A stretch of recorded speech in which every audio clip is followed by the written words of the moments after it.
के युवाओं के साथ इतना घटिया, इतना भद्दा मजाक शायद किसी सरकार ने अब तक किया हो, क्योंकि मोदी जी की जो सरकार है वो हर किसी की जिंदगी से खिलवाड़ करने में माहिर है।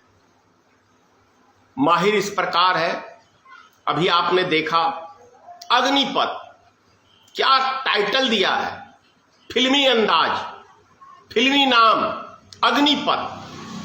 क्या चीज के लिए? तो देश के युवा हमारे देश की सेवा करना चाहते हैं तो उन्हें एक अग्निपथ से गुजरना होगा। ये कौन सी नई भाषा है, कौन सा नया नाम है?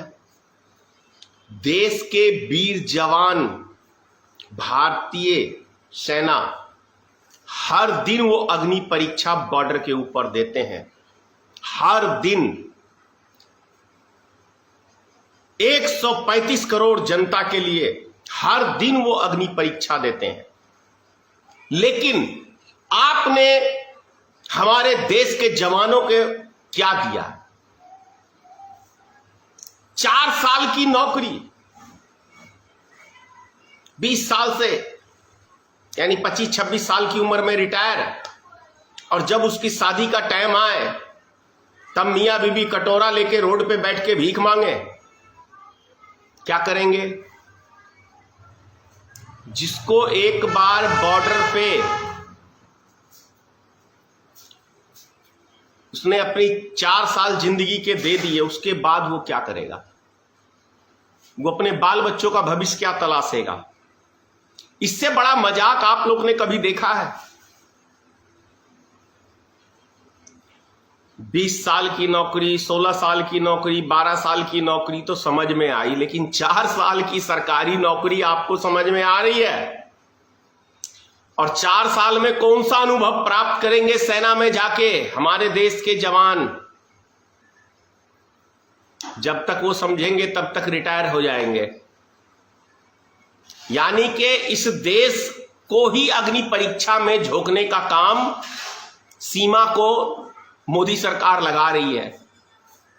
ये अग्नि परीक्षा समझो सेना का नहीं हो रहा है, अग्नि परीक्षा यदि हम कहें तो इस देश का हो रहा है।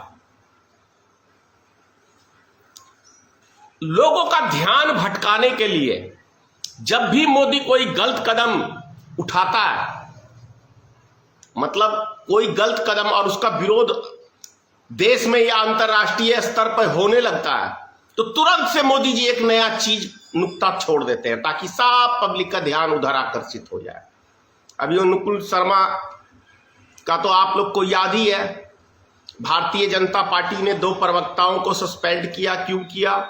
विदेशी दबाव के कारण से किया।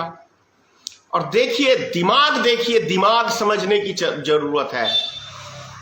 आरएसएस किसका टीम है? विश्व हिंदू परिषद किसका टीम है? बजरंग दल किसका टीम है? भारतीय जनता पार्टी का ही है ना हिस्सा।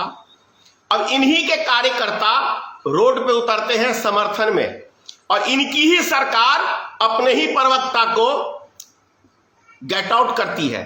मतलब समझने की जरूरत है कि किस तरीके से हमारे देश की जनता को प्रेम से तरीके से मूर्ख बनाने का काम करते हैं।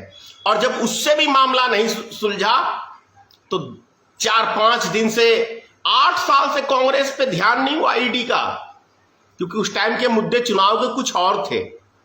विकास का मुद्दा था, देश की सुरक्षा का मुद्दा था। अब तो ये 2022 के चुनाव में कुछ जा नहीं सकते। तो कांग्रेस जब मजबूत हो रही थी तो अब इनको कुछ नहीं मिला है तो दबा के ईडी का छापा प्रत्येक दिन राहुल गांधी के पीछे या उनके कांग्रेस की कार्यकर्ताओं के पीछे दबा के मतलब चल रहा है ताकि सुर्खियां बने। और न्यूज चैनल तो इनके गुलाम है ही है, जो ये कहेंगे वो भौंकेंगे, और जब भौंकेंगे तो कुछ ना कुछ तो अंधभक्तों के समझ में आएगा ही। वो भी नहीं समझ में आया तो लो भाई एक नया फरमान लेके, ये अच्छी तरह से जानते हैं कि 4 साल की नौकरी का जब ही हम कहेंगे तो पूरे देश में एक बवाल सा पैदा होगा, और जब बवाल सा पैदा होगा तो सबका ध्यान इस नए मुद्दे के ऊपर आके अटक जाएगा। समझ में आया आपको? सोची समझी मास्टर प्लान है ये सिर्फ 4 साल की नौकरी, क्योंकि जानता है कि देश के नौजवान रोड पे उतरेंगे, तोड़फाड़ होगा।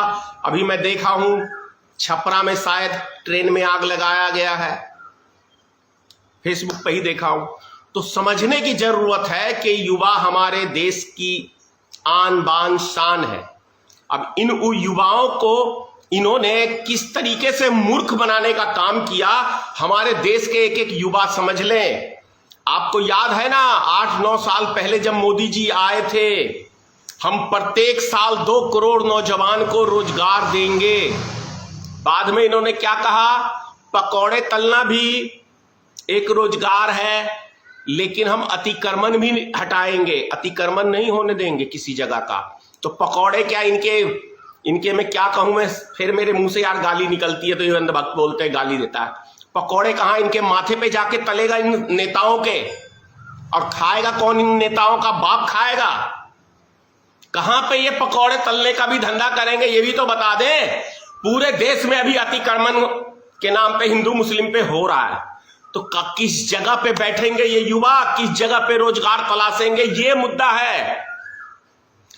कुत्ते की तरह आके मोदी जी कुछ भी भौंक के चले जाते हो, उससे समस्या का समाधान नहीं होता। कुत्ते की तरह आप आते हो, 3 दिन में कुछ भौंक के चले जाते हो, लेकिन धरती पे वो चीज नजर नहीं आता है।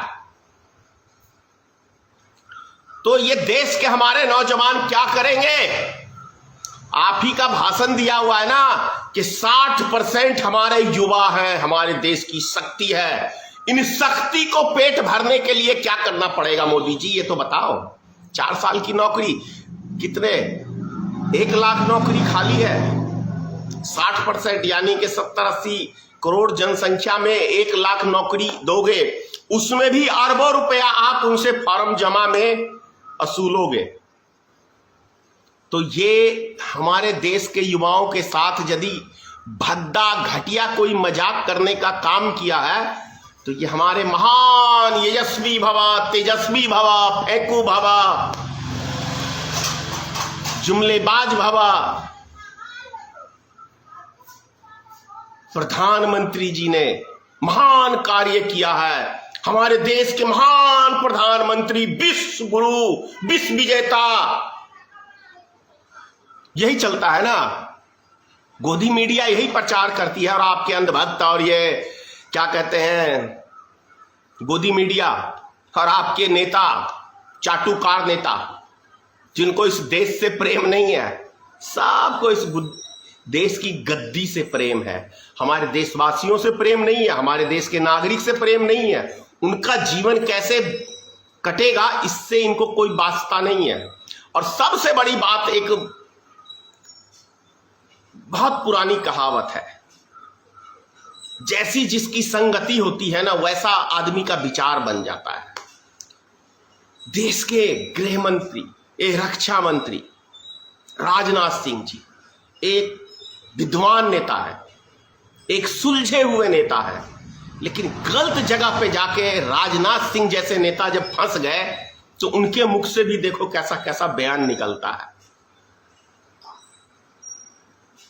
संगति का बहुत वास्तव में असर पड़ता है, इसमें कहीं कोई शक की बात नहीं है।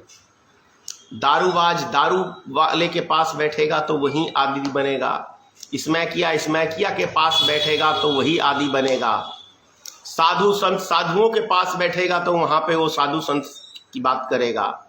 हर जब कोई फंडी और गपेड़ी फेंकू के साथ कोई संगति बनाएगा तो राजनाथ सिंह जैसे आदमी भी डोल जाते हैं मस्तक। जय हिंद। अगर आप चाहते हैं गरीब हर वंचित इंसान की आवाज आप तक पहुंचे तो हमारे चैनल को सब्सक्राइब करें और बेल आइकन का बटन दबाना ना भूलें। देखते रहिए बहुजन न्यूज।